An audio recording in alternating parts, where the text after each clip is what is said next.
So let's pray one more again, that we have a prayer on our recording. Dear God, lead us in your word. We just mentioned that we are thankful for the cross, for the finished work and grace message. We don't ever want to be familiar with your work. Thank you, God, that we stand in awe of you. We see your greatness. Thank you, God. We love you. Just lead us, speak to us. We pray in Jesus' name. Amen. Amen. Now, if you will turn with me into 1 Corinthians 3:1. 1 Corinthians 3:1. This sounds good. We will start with this verse. It sounds like a rebuke to a believer.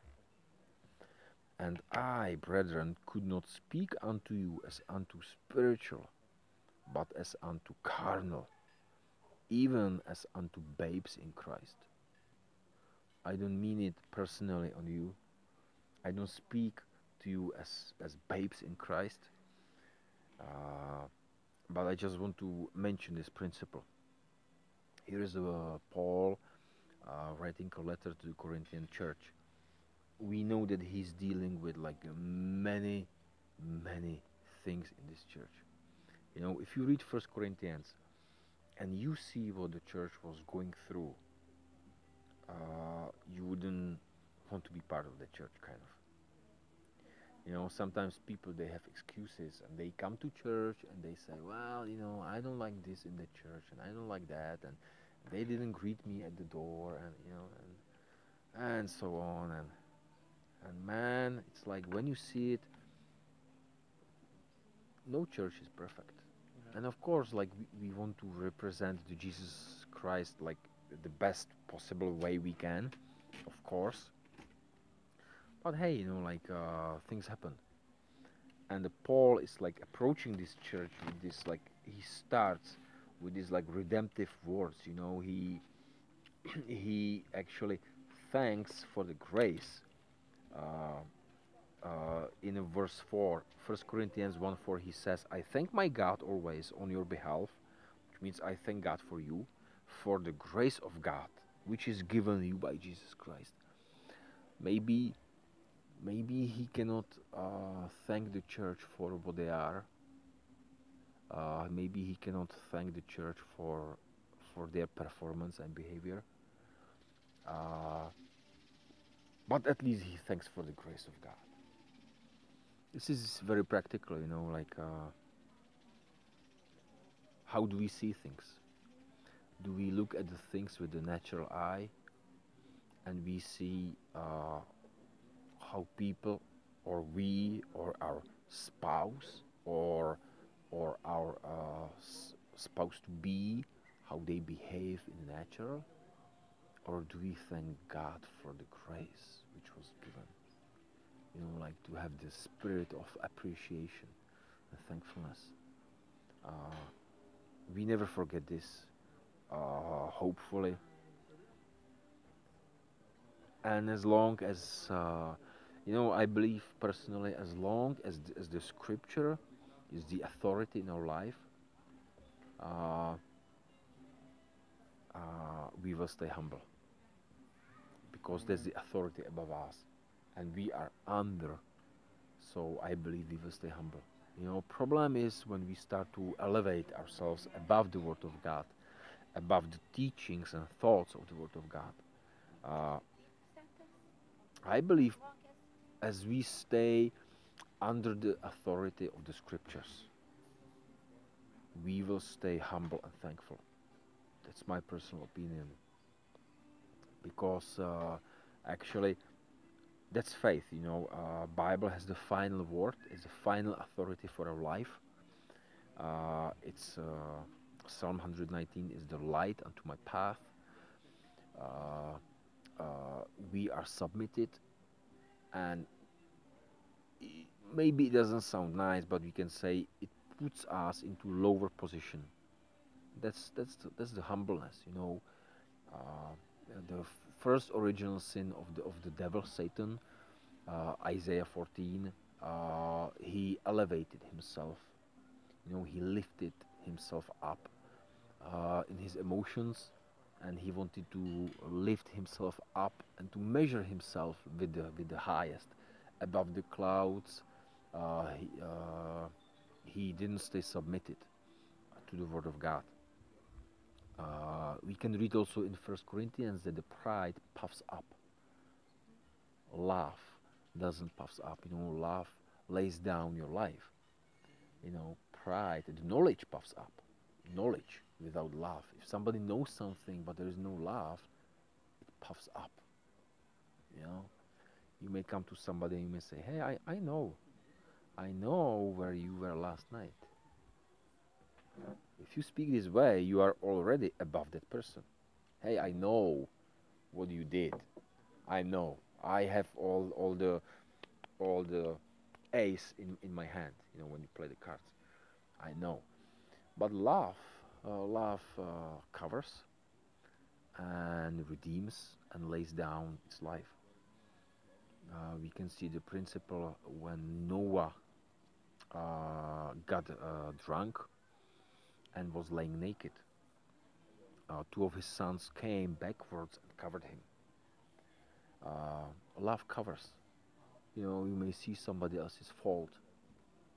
And which son will you be? Will you be the one who ran down and he said, hey, look, our father is drunk, laying naked, what a shame? Or will you be the other sons which came backwards and they covered? They said, hey, we don't want to even see it. He sinned, okay, we don't want to see it, we'll just cover it. Shh, we don't speak about it. We love him, we cover, we lay down our life. That's the First Corinthians 13. Knowledge puffs up. Hey, I know, but love covers, lays down its life. But this all comes to this point. First Corinthians 3 verse 1. We started with this, and Paul says, "And I, brethren, could not speak unto you as unto spiritual, but as unto carnal, as unto the babes in Christ." There was a time in my life when I believe,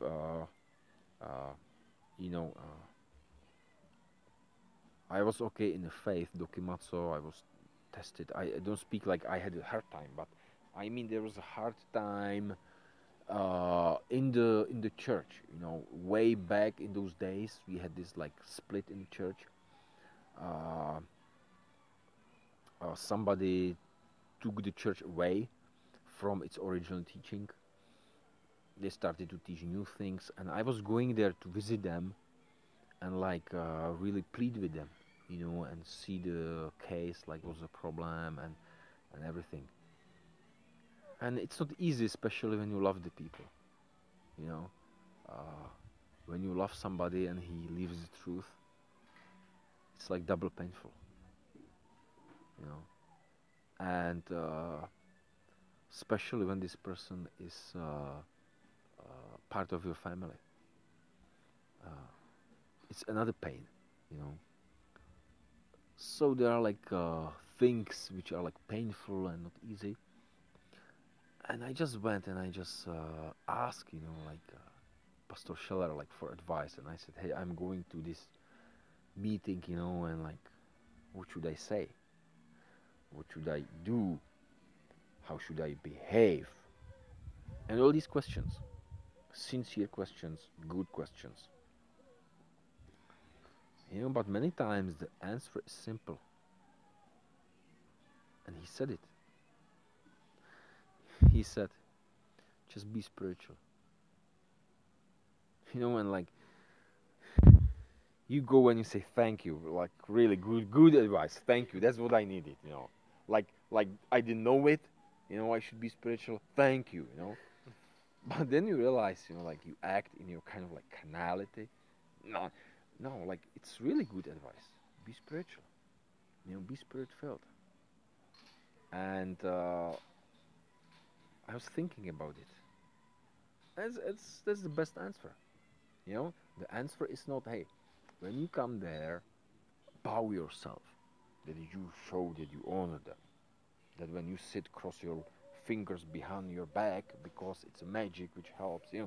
He didn't give me any practical advice of this type. He just said the general but redeeming truth: be spiritual. And many people may have questions in their life, and the answer is simple: be spiritual. By the way, counseling, when people come for counsel, uh, the original counseling is from the pulpit. We have a pulpit, we have the Word of God, which is being preached, served. We have a Bible school, and there we get the counsel in the Word of God. What it means, you will learn practically how to think with God. That's the best counsel for our life. And then there's another one, which is if you have some specific questions, then you come for another counsel. Then you practical questions. Then you ask. Sometimes people, they don't listen the first counsel, the pulpit, the Word of God, but they come for the second one. Hey, pastor, this is not your case. Hey, pastor, should I marry this guy? And they want to hear some good counsel. Well, doesn't the Bible says, like, don't marry unbeliever? That's it. That's the counsel. But people, they just want to hear, yeah, he's a good guy, and then he will be saved later on. Let's pray for it, and But the man of God or friend of God, because you can come for counsel to a spiritual woman, spiritual friend. They will not give you this contradictory answer. Sometimes people look for answers all around somewhere else but the Bible. You know the answer already. Hey, pastor, I have a question. Can a Christian drink alcohol? Come on, you know the answer. Why do you ask me? It's so obvious, And then they find friends who will tell them, yeah, you can drink, yeah, Well, stick with the Bible, stick with the preaching, and you know the answer, and you don't need a second answer, second counsel, actually. But on the other hand, as I said, it's perfectly okay if we go and we need practical counsel. I went a few times, even before I was getting married. Actually, I didn't go for counsel. No, it was just simple. It was just told, yeah, just marry her, But then you ask, for example, how should be the order of the marriage, like just practical things. So it's okay. Just don't worry. I'm not speaking against the counsel. I just speak about this, like being spiritual.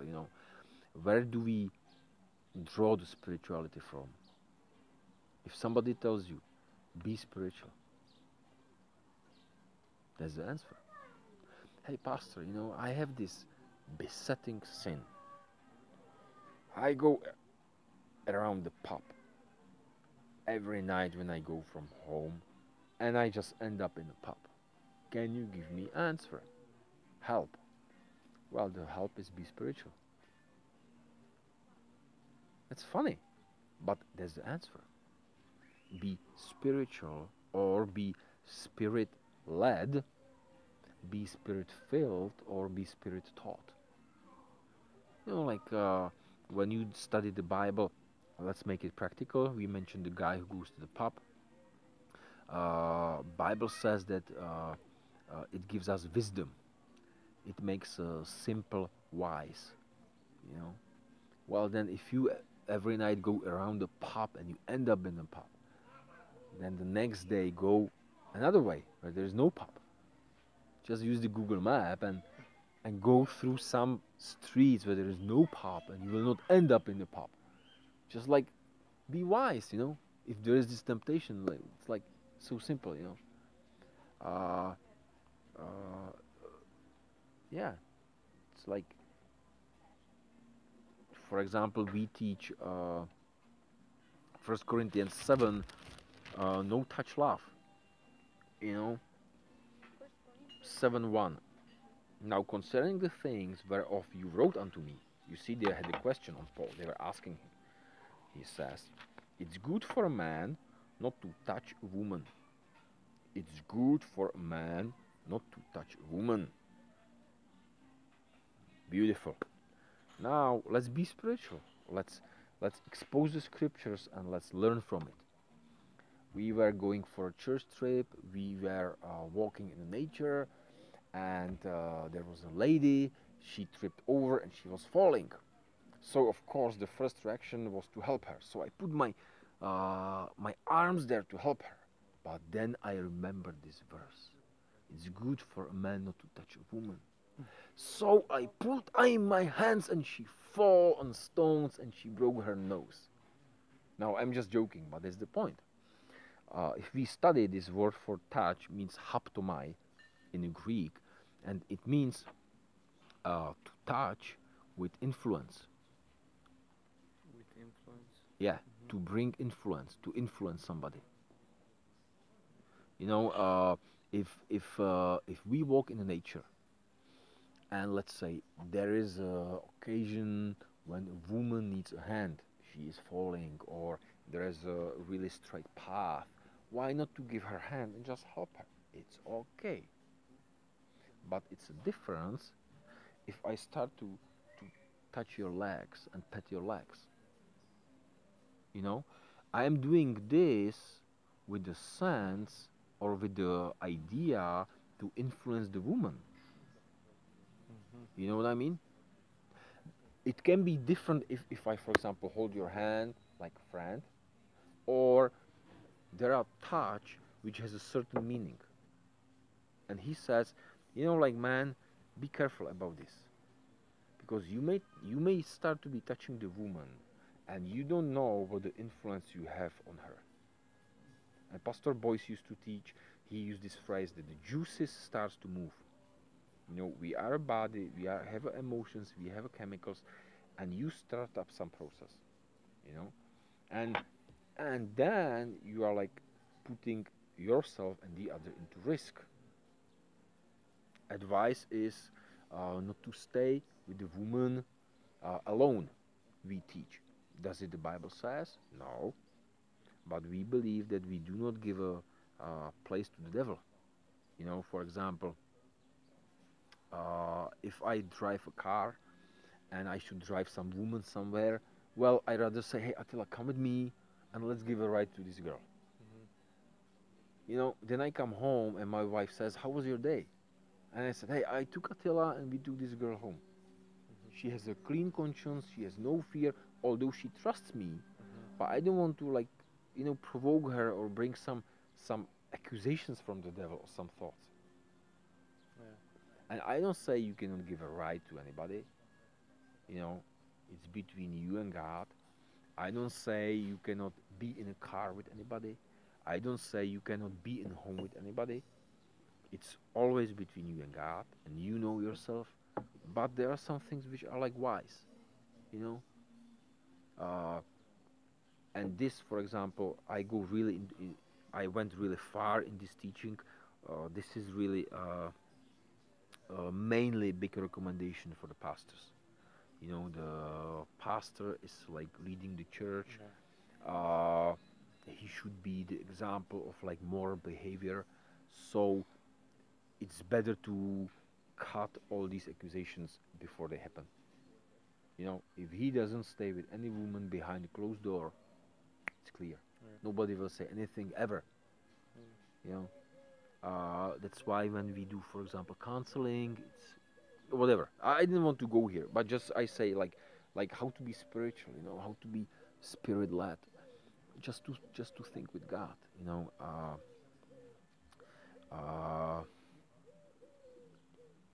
One thing, when I was in Czech Republic, it's quite atheistic country, uh, immoral, highly immoral things are normal in that society.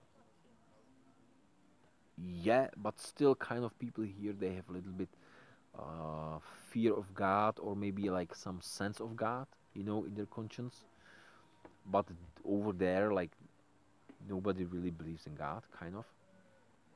So Pastor Boyce came there and he was teaching us, and I was learning how to be spiritual. And in that culture environment, you learn that it's good not to smoke, it's good not to drink, it's good not to do this and that. And I was like learning in this like beautiful, clean life. That's for example one view on spirituality. But when I came here, something else happened. Let's read Luke chapter 6. Luke chapter 6. There is Jesus walking with his disciples. They are hungry and they go through the field. Luke 6:1. And they go through the field. So they pluck the corn of the field, they break it in their hands and they just eat it.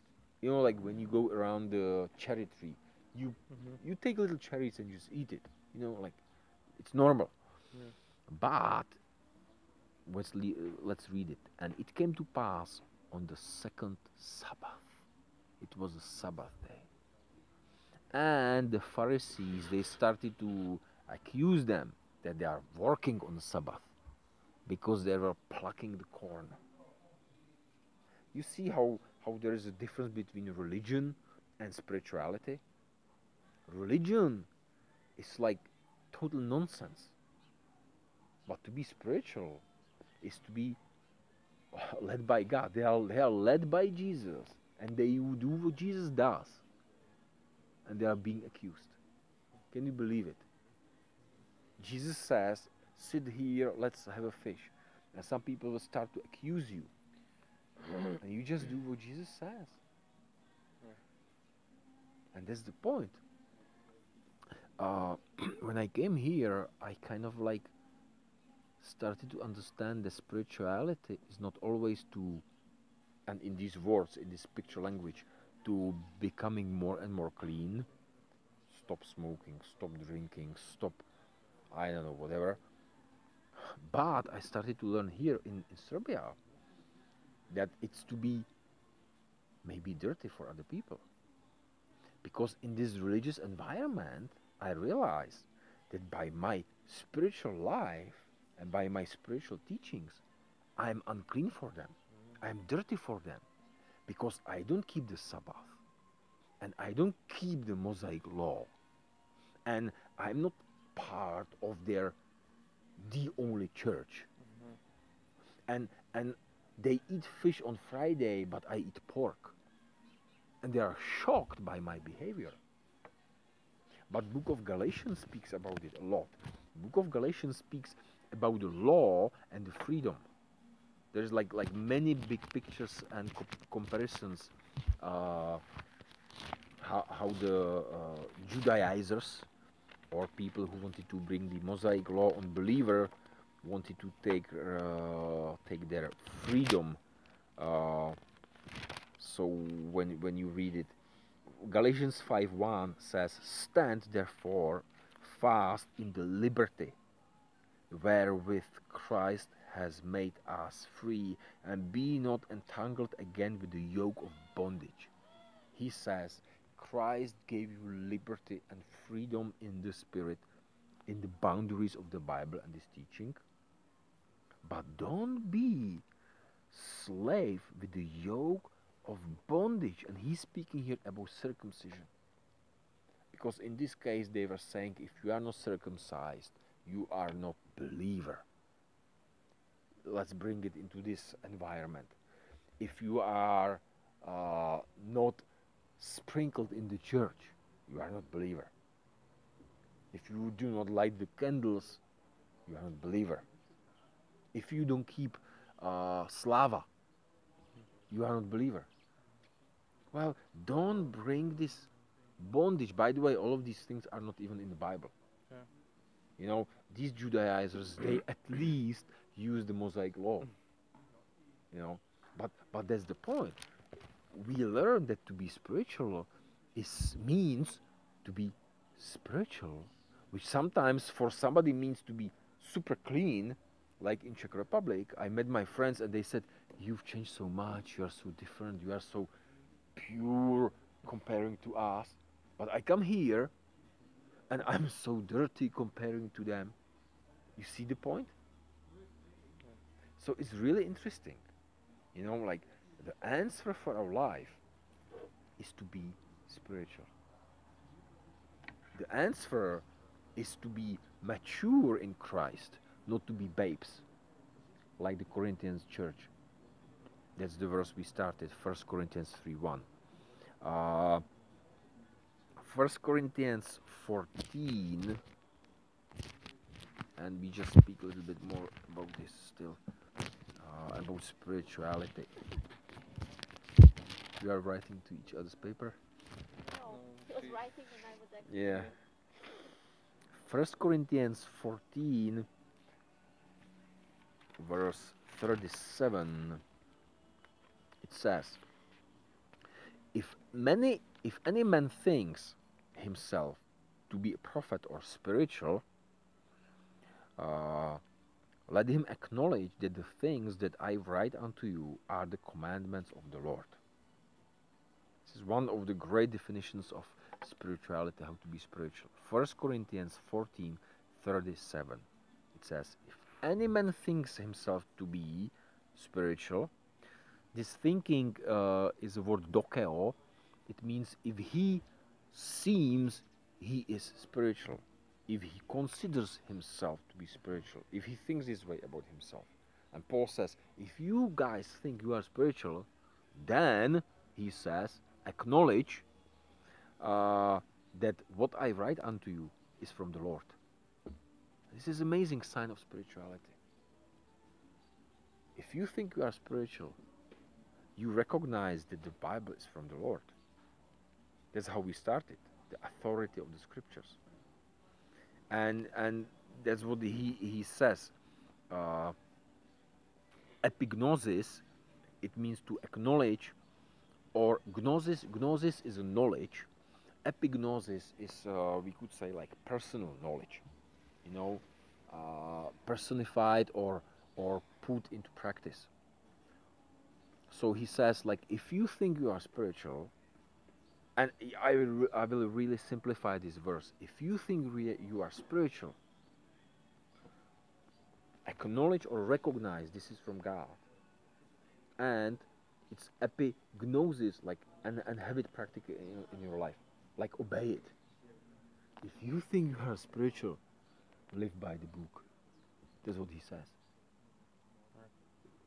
You know, spirituality is not jumping up and down, screaming, or as we mentioned, this African extreme vomiting in the Holy Spirit.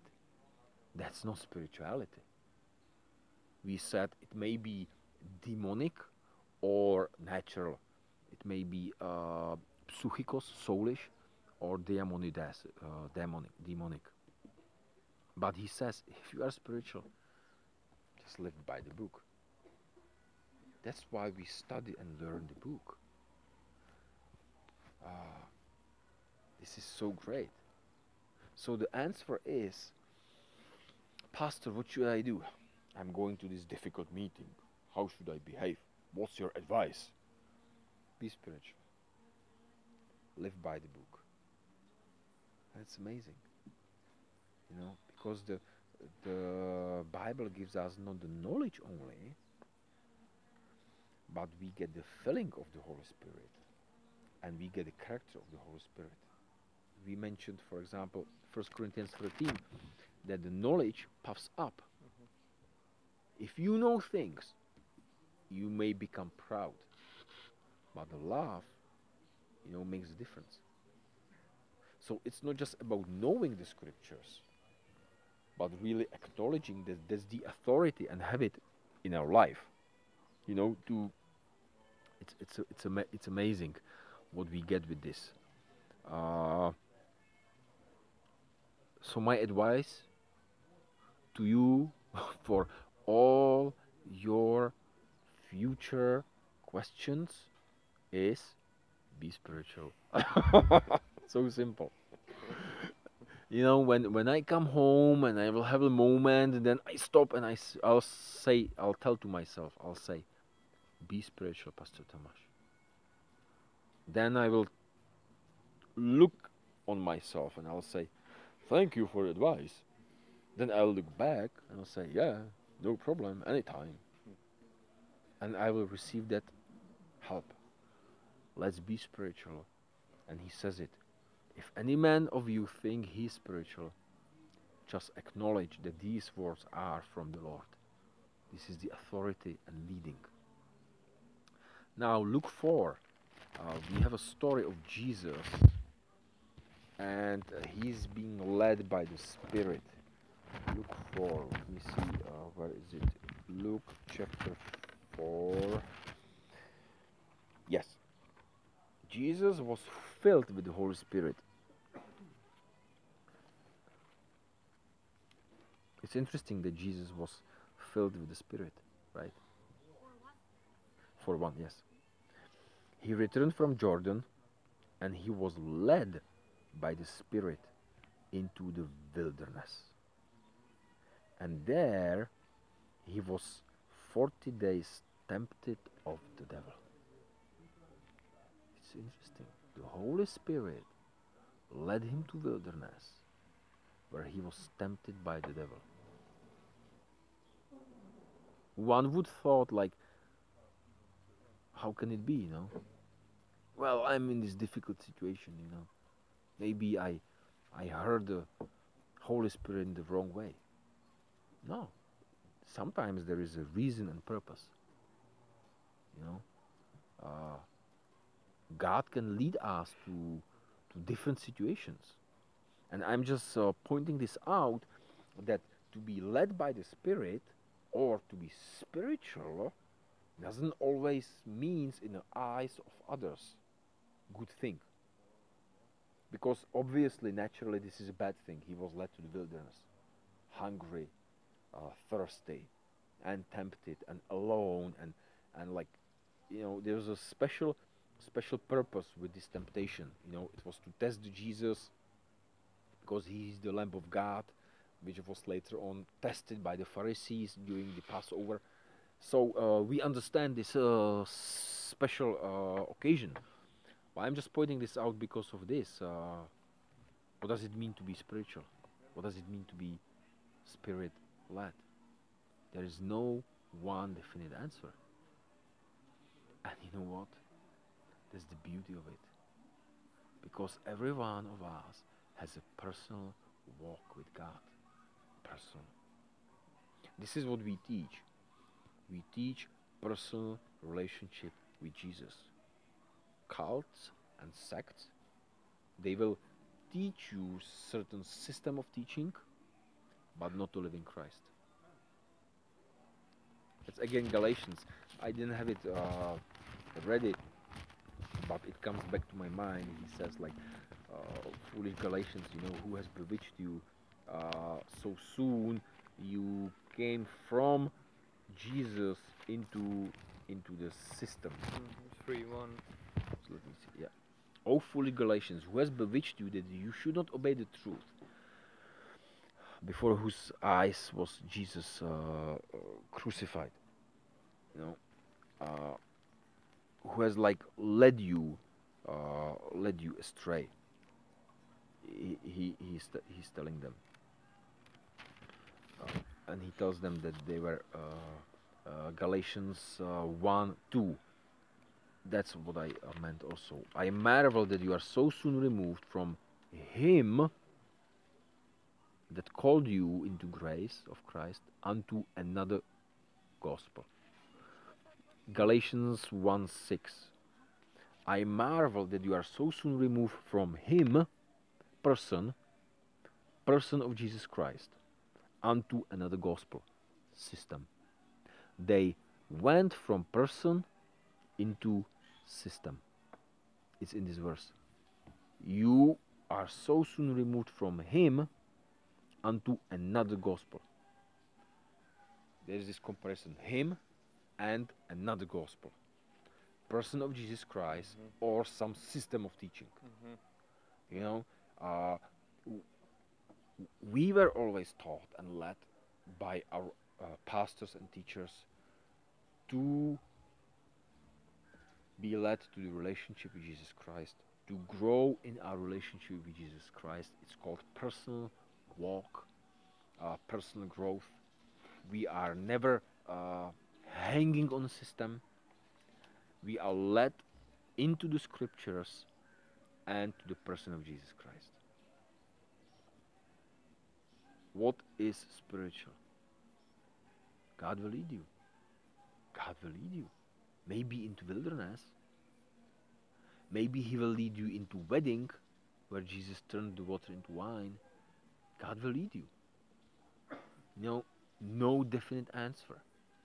On one hand, this is very dangerous, because anybody can say, I was led by God, that's why I did it. And we cannot question it, because we don't know. The only thing, or only time when we can question the leading of the Holy Spirit is when it violates the character and nature of God revealed in the scriptures. For example, somebody says, I was led to leave my wife and marry somebody else. Well, sorry, wrong. Yeah. That's against the scriptures. Bad choice. It was a spirit, yes, but not God's spirit. This was demonic spirit, or maybe your stinking flesh, So there are occasions when we clearly say, sorry, you were not led by the Spirit, because of the this brutal violation of the character of God and nature of God revealed in the scriptures. But then there are sometimes moments when we cannot say nothing. Somebody claims, I was led by the Spirit to do something. And we say, okay, I don't know. You were led by the Spirit, I don't know. Okay. Now, this brings big danger. If we would be part of the cult or sect or some community, they use control. Always they use control, how to control people through different means. Fear, fear of unbelief, fear of losing salvation. We mentioned, a few of these. So they will never lead you into personal relationship, because they want you to manipulate you and rule over you. So they will give you rules that you have to keep. Black cars only, no sport cars, and black, and rules, and they have it everything under control. So the church, or that group, maybe it's not even church, looks nice from the outside, but it's man-made. It's made by the humans' rules. But when you look at the Spirit-led church, it's a pretty mess sometimes. Did you know that we teach, and that's what the Bible teaches, and many people hate it, that the person has the freedom to fall? It's shocking. We do not encourage sin, but the person has the freedom to fall. If you fall, nobody will judge you, because Jesus was judged for the sin on the cross. John 19:30. Paid in full, completely paid. Of course you will suffer. Of course you will break your relationship with Jesus for a time till you come back. Of course there may be some consequences even, and this and that, But we have a freedom to fall. Some churches don't want to teach this because they want to look nice from outside. It's a legalism. There is no liberty that Christ has won for us. If somebody tells you, be Spirit-led, it means that he trusts God for your life. It means he believes God, and he believes in his power and leading, and he believes in a personal relationship of you and God. That's why he encourages it. But then you have a religion which doesn't lead to personal relationship. And they keep the church and the believers by a set of rules. Friday, no pork, sorry, no muchkalica, because there is a bacon inside. No muchkalica. Did you ever had muchkalica? No. I had it recently for the first time. Oh, that was so good. It's an egg, right? Egg. No, muchkalica, it's like something like a goulash kind of, with the meat and lot of vegetables. Delicious.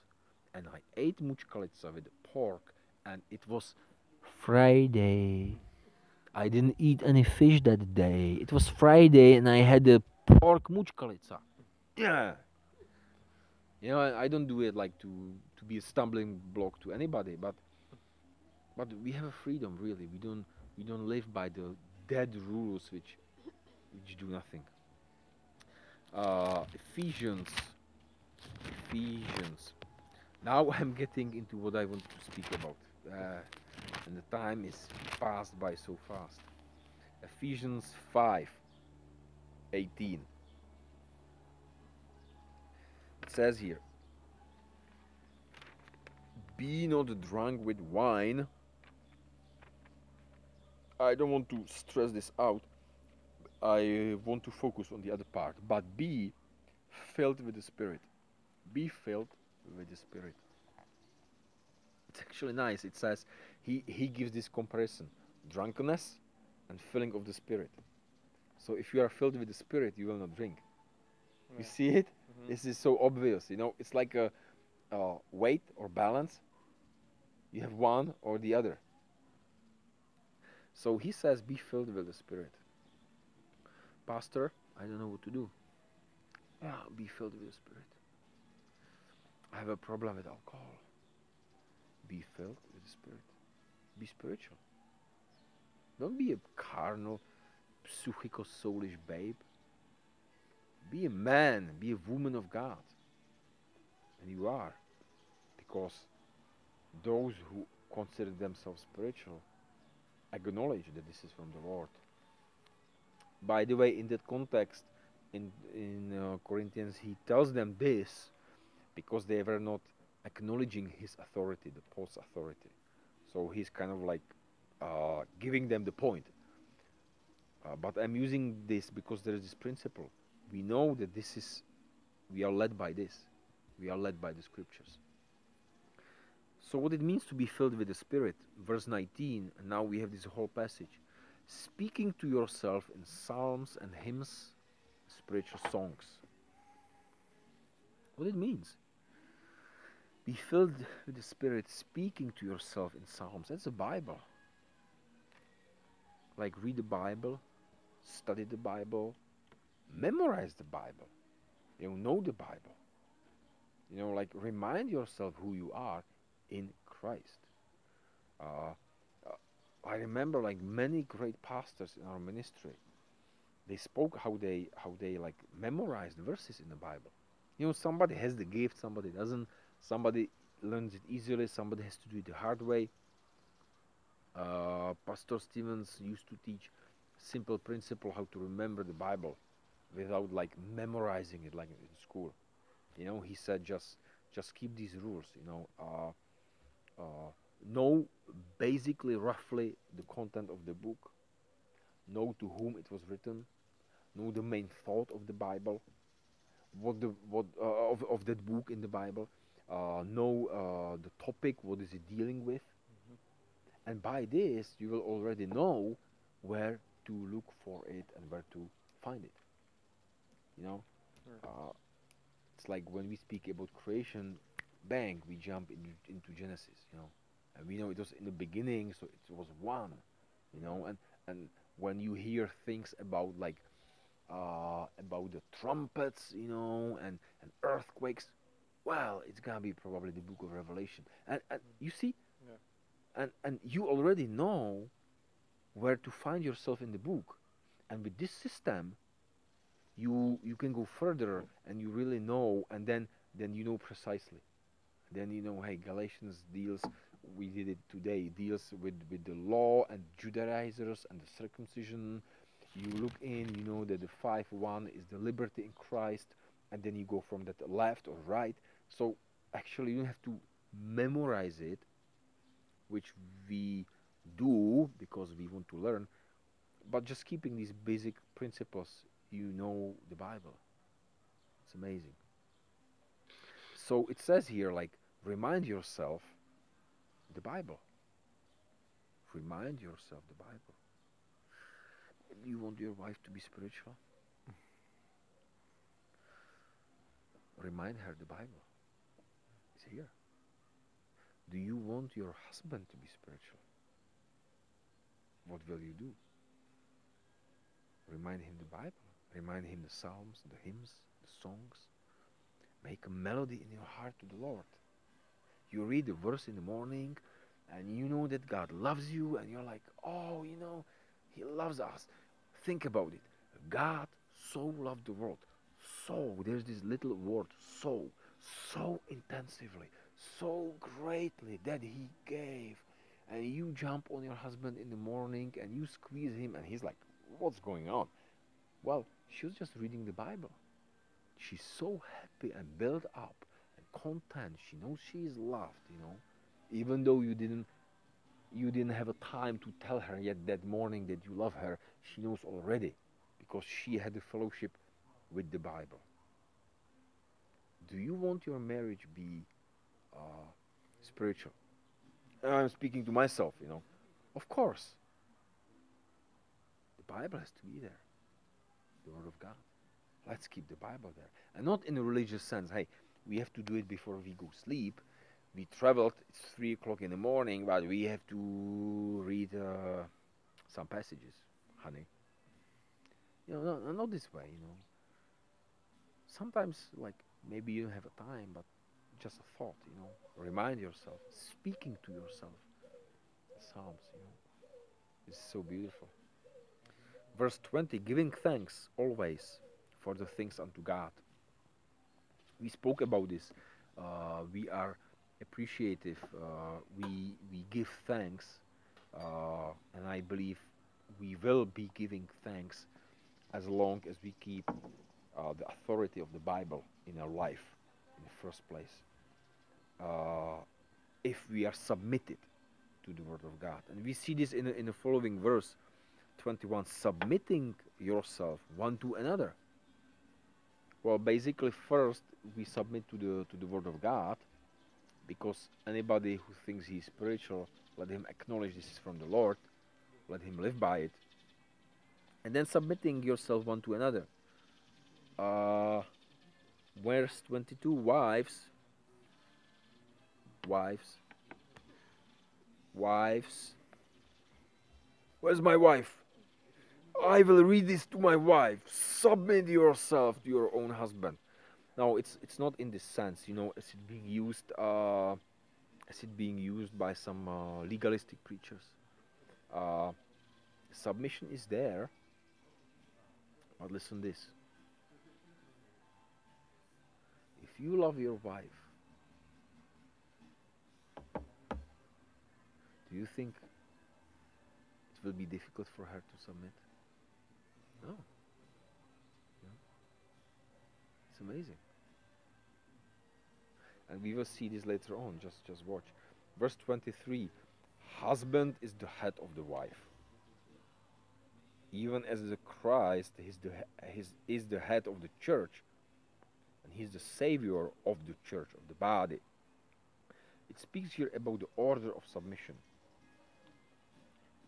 And we started with the Word of God as the first place. We recognize the authority. We want to have God in our life. He brings it here. And then he says, verse 25, that's the point. Husbands, love your wives. Love your wives.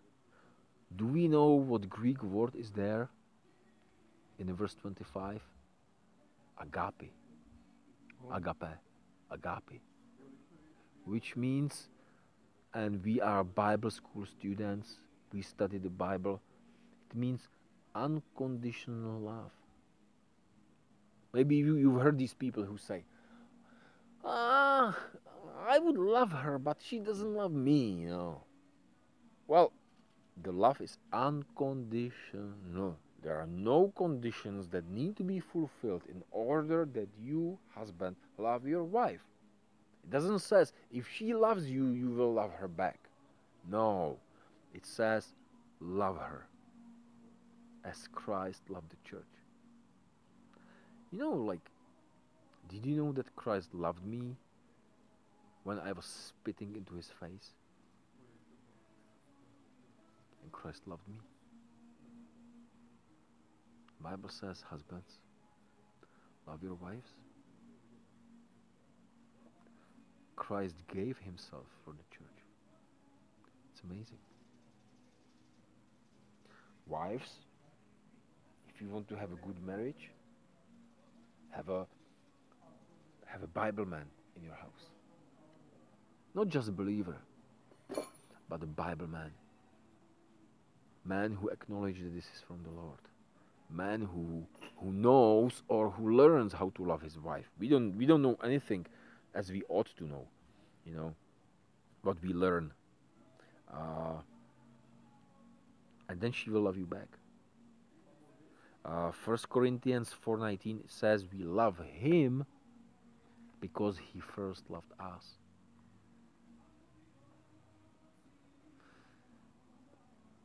We love him because he first loved us. 1 John 4:19. 1 John 4:19. We love him because he first loved us. Jesus loved us so much that finally we submitted and we just said, this is amazing. You are real. You really love me.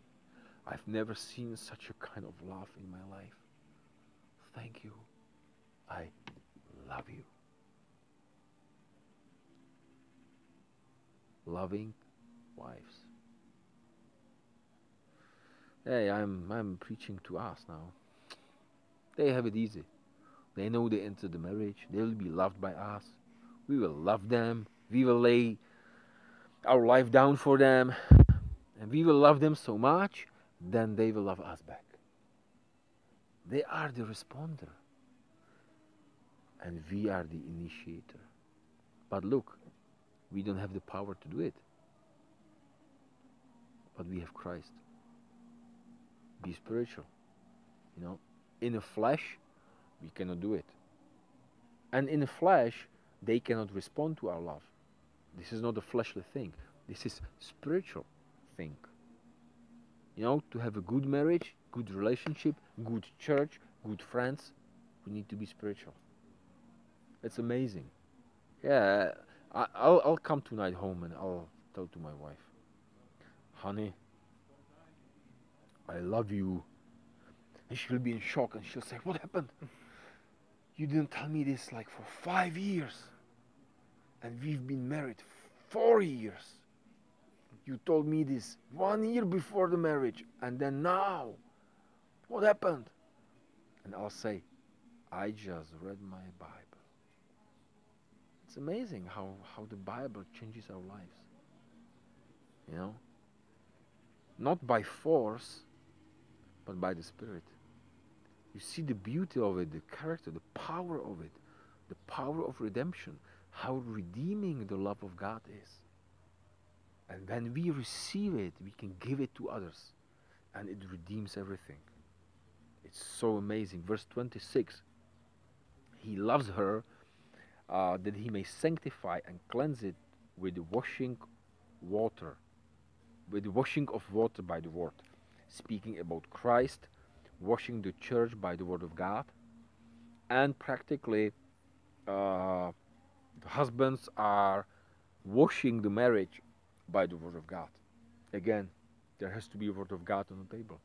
There has to be a word of God in our life. Not the difficult things, just as I said, just spiritually. Hey, you know, this is amazing. This speaks to me. You wouldn't believe what it means, like when my wife reads the Bible and then she says something, what blessed her. And I'm like, wow, I could preach on it, you know. You know, like when your wife comes and when Moses was fighting, there was a war. He was sitting on a stone, and as long as he was keeping the hands up, the Israel was winning. When he was tired and his hands went down, he was losing the battle. So Aaron and the others came and they were holding his hands. When your wife holds up your hands, that's amazing. What a spiritual woman when she stands by you and lifts up your hands. The battle is winning, is being won.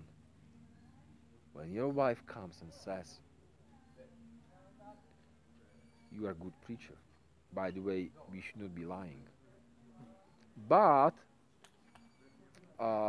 we see each other in Christ. So, really building each other in faith, in Christ. And actually, that's true. This is our position, this is our future, this is our life. It's amazing. When the Word of God is there, when we remind ourselves the Word of God, when it's part of our life, it's so amazing. And I mean, I have many things here. I wanted to continue, but this is all for now. Maybe we can continue some other time. You are precious. I mean it. You are like really amazing, wondrous work of God. We love you so much. I just want you to know it. We love you so much. We love you with agape love. It's agape love. I mentioned this to the end. Agape love is a secure love. If a woman knows she's loved by agape love, as it says here in Ephesians 5:25, she knows she's secure. She knows that her husband will not leave her if she doesn't put on makeup in the morning. She knows that the husband will not leave her if she misbehaves. Because it's unconditional love. There is no condition she has to fulfill in order to be loved by the husband. Can you believe it? That's a Christian marriage. There is no condition you have to fulfill. There is no burden on you that you have to do something or be something that he would love you. He loves you, period. He loves you. And it gives you the security, and you can grow and blossom like a flower because you are in a love environment. And my wife too, because we are Christian men. We are Bible men. That's amazing. We are secure in Christ's love, and our wives are secured in agape love, as the Christ loved through us. What a beauty. God bless you. See you next time. Let's be spiritual. Do you want one advice at the end to your problem? Be spiritual. Amen.